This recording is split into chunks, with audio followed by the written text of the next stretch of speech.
Good morning and happy Hanukkah. I'm Taylor Wilson, and today is Thursday, December 7th, 2023. This is The Excerpt. Today, a look at last night's GOP debate, plus Kevin McCarthy is leaving Congress, and we remember Norman Lear. And then there were four. Republican candidates took the stage again last night for the fourth GOP primary debate. Former South Carolina Governor Nikki Haley, Florida Governor Ron DeSantis, former New Jersey Governor Chris Christie, and entrepreneur Vivek Ramaswamy clashed on a number of issues and again addressed the elephant in the room, frontrunner Donald Trump. I caught up with USA Today national political correspondent Philip M. Bailey after the debate for a recap. Philip, thanks for making some time for us. Taylor, what's going on? So, Philip, there was a focus, especially early in the night, it felt, on former South Carolina Governor Nikki Haley. How did candidates go after her?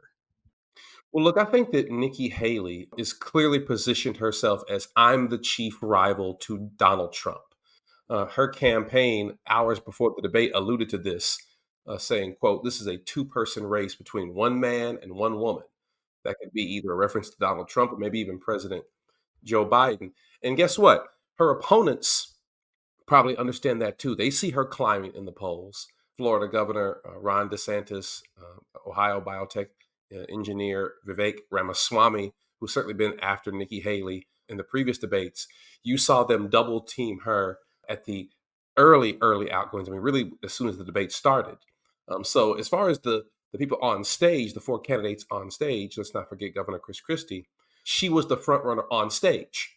But as we all know, it's the elephant not in the room. Donald Trump is still by far top dog, boss of the Republican Party right now. Wednesday was about who's jockeying for that number 2 spot.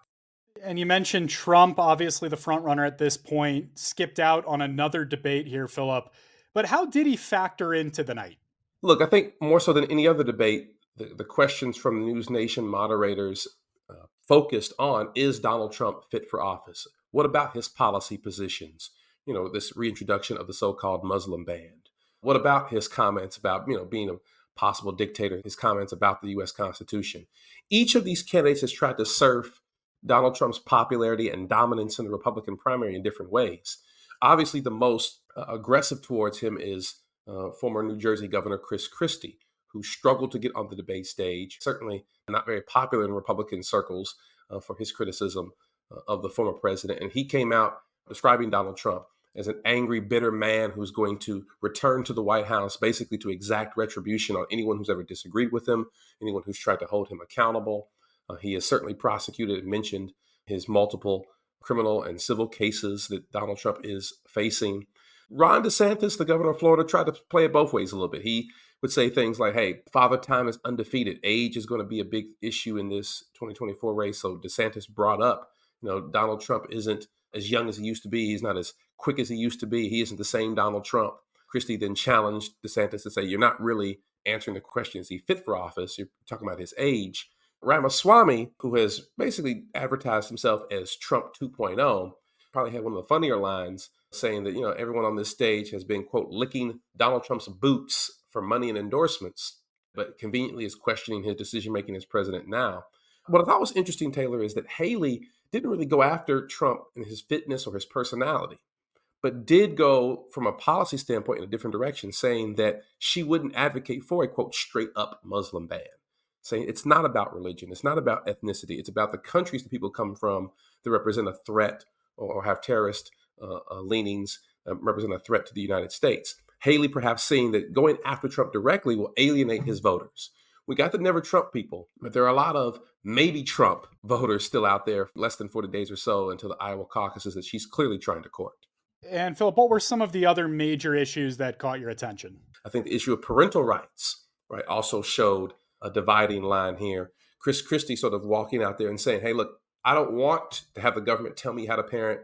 And as a conservative who believes in small government, you other conservative parents shouldn't want the government regulating how you deal with your family and the issue of trans rights, right? Like if your child does want to transition, that's a family issue. That's not something the government should be involved in. DeSantis very quickly, Taylor, interrupting that and saying, this is mutilation of children. What's interesting, though, is what didn't come up.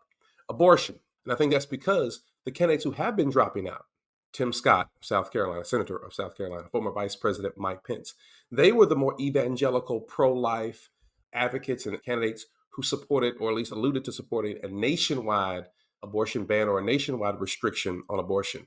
Christie, DeSantis, and Haley have all, I think, made it very, very clear that they do not believe, even though they say that they're pro-life, they are not in favor of abortion, don't believe that that's something that can be accomplished at the congressional federal level.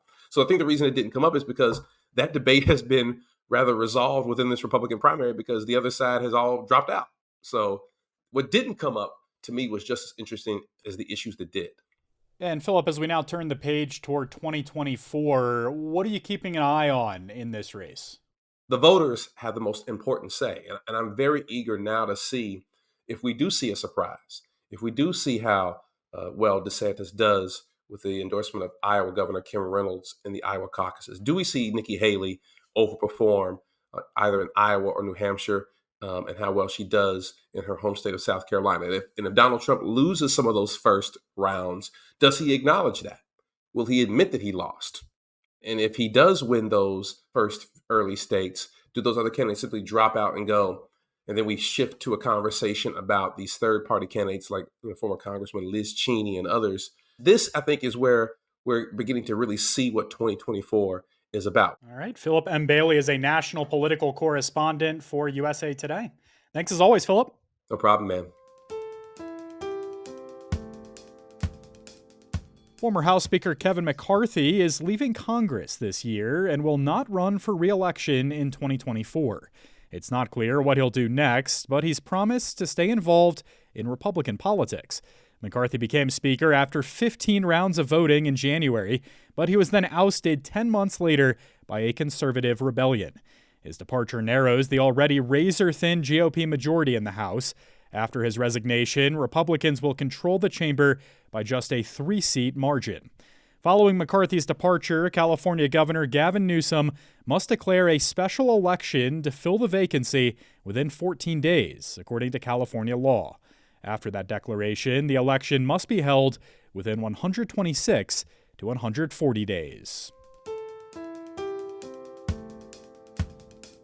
Released hostages and the families of people still being held captive by Hamas slammed Israeli Prime Minister Benjamin Netanyahu yesterday during a heated meeting.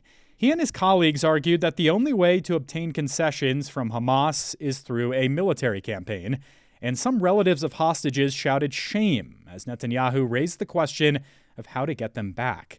Danny Miran, the father of a male hostage, told Israel's Channel 13, according to Reuters, quote, "This entire performance was ugly, insulting, messy," unquote. He said he walked out midway through the meeting because he was so upset. One released hostage said she and others were in tunnels, terrified that Israel would kill them during constant airstrikes, according to portions of audio published by Israel's Ynet News.